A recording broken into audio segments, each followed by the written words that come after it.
Aujourd'hui, on va plonger ensemble dans ce nouveau chapitre de One Piece, le chapitre 1127, qui porte un titre aussi intrigant que poétique. Aventure dans le royaume mystérieux. Alors, avant même d'entrer dans les détails, je vais vous dire, accrochez-vous parce que ce chapitre nous entraîne dans une véritable aventure où chaque ligne nous fait vibrer de tension et d'émotion. C'est parti pour un voyage inoubliable.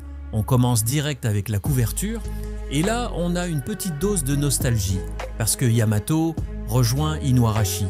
On le sait tous, Yamato, depuis qu'il a rejoint les Mugiwaras, a toujours eu ce lien spécial avec les samouraïs de Wano et le revoir reconnecté avec Inuarashi, c'est comme un rappel des moments épiques de la guerre de Wano. Une petite touche qui nous rappelle à quel point l'histoire de One Piece est faite de ces moments d'amitié, de loyauté et surtout de combats acharnés pour des idéaux communs. Mais parlons de ce qui se passe dans l'histoire principale. On retrouve directement Nami.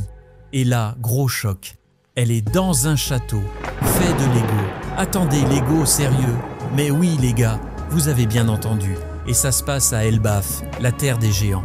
Pour ceux qui suivent l'histoire de One Piece depuis longtemps, vous savez que Elbaf a été teasé depuis des lustres. Et maintenant qu'on y est enfin, l'imagination d'Oda explose totalement. Et honnêtement, cette idée de château en Lego n'est pas juste une bizarrerie visuelle, c'est aussi un signe. Elbaf est un territoire où tout est possible, même l'impossible. Dès le début, on est plongé dans ce décor unique où Nami court à travers un jardin immense et ce qui rend la scène encore plus dingue, c'est que même les plantes sont faites de Lego. Imaginez la complexité visuelle. On pourrait presque croire que ce château est un clin d'œil à l'enfance de Nami. Mais ici, elle n'a pas le temps de s'attarder, car elle est poursuivie par d'énormes insectes. Et là, une tension se met en place. On ressent ce sentiment de panique grandissante chez Nami. Elle essaie de fuir ces créatures massives, mais soudain, elle aperçoit quelque chose d'encore plus inquiétant. Pendant qu'elle court, elle tombe sur Usopp. Et bien sûr, fidèle à lui-même, il est en plein dans une situation absurde. Usopp se fait attaquer par un chat géant. Bon, déjà un chat géant c'est plutôt inattendu, mais c'est exactement le genre de péripéties qu'on attendrait de Usopp. Pourtant, cette scène va plus loin. Ce n'est pas juste un moment humoristique, ce chat est violent et d'un coup puissant, il envoie Usopp voler à travers le décor, comme s'il n'était qu'une brindille. À ce moment-là, on ressent réellement le désespoir dans l'air. Nami, qui a toujours été courageuse, essaie de réfléchir à un plan, mais même elle semble démunie. Et là, c'est important de faire un parallèle avec le chapitre précédent. Souvenez-vous, au début de l'arc des Geats, l'équipage s'est retrouvé séparé sous l'influence de forces extérieures. Et ici, c'est exactement la même chose qui se produit à Elbaf. On est dans une répétition dramatique où chaque membre est isolé, confronté à une menace inattendue. La tension monte car cette fois, ce ne sont pas des ennemis humains ou des marines, mais des créatures étranges et des forces naturelles qui bouleversent tout.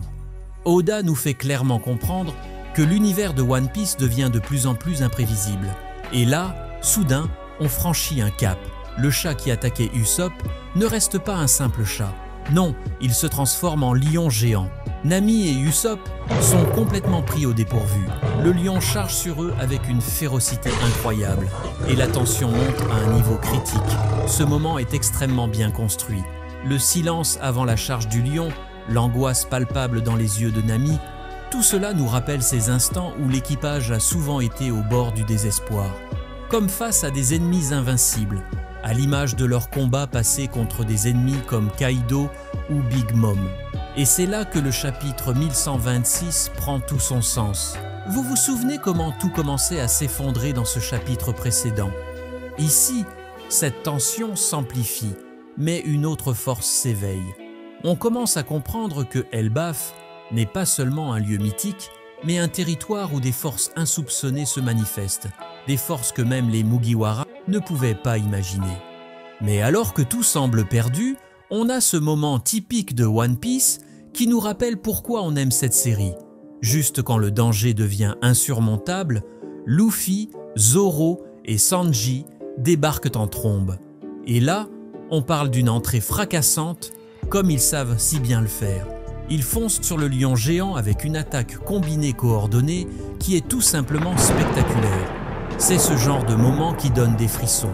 La coordination entre eux est parfaite et même après toutes ces années, voir ces trois-là se battre ensemble reste l'un des moments les plus satisfaisants de la série.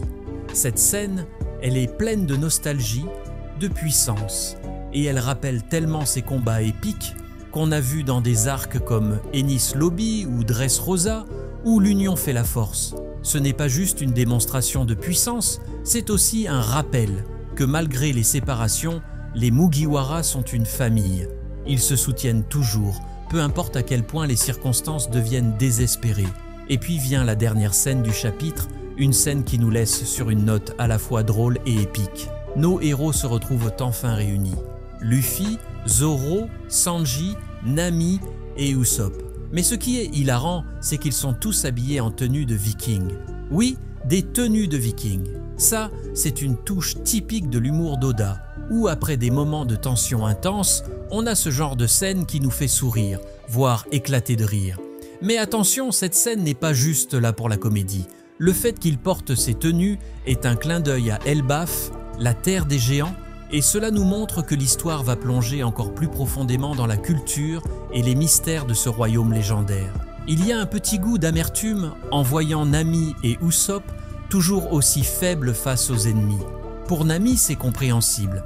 Elle essaie la navigatrice. Son rôle n'est pas forcément de se battre en première ligne, mais pour Usopp, c'est décevant. Il est censé être le sniper de l'équipage, celui qui frappe à distance avec précision, mais il reste constamment en difficulté. Même après Onigashima et après Egghead, où ils ont fait face aux immortels doyens, Usopp semble stagner. Elbaf, qui est censé être son arc, démarre mal pour lui. On attendait de le voir briller, mais pour l'instant, il est surtout celui qu'on doit protéger. Autre détail intrigant, Zoro a toujours ses sabres. Celui qui les a capturés semble avoir un plan. Pourquoi leur laisser leurs armes? Est-ce une manière de les tester?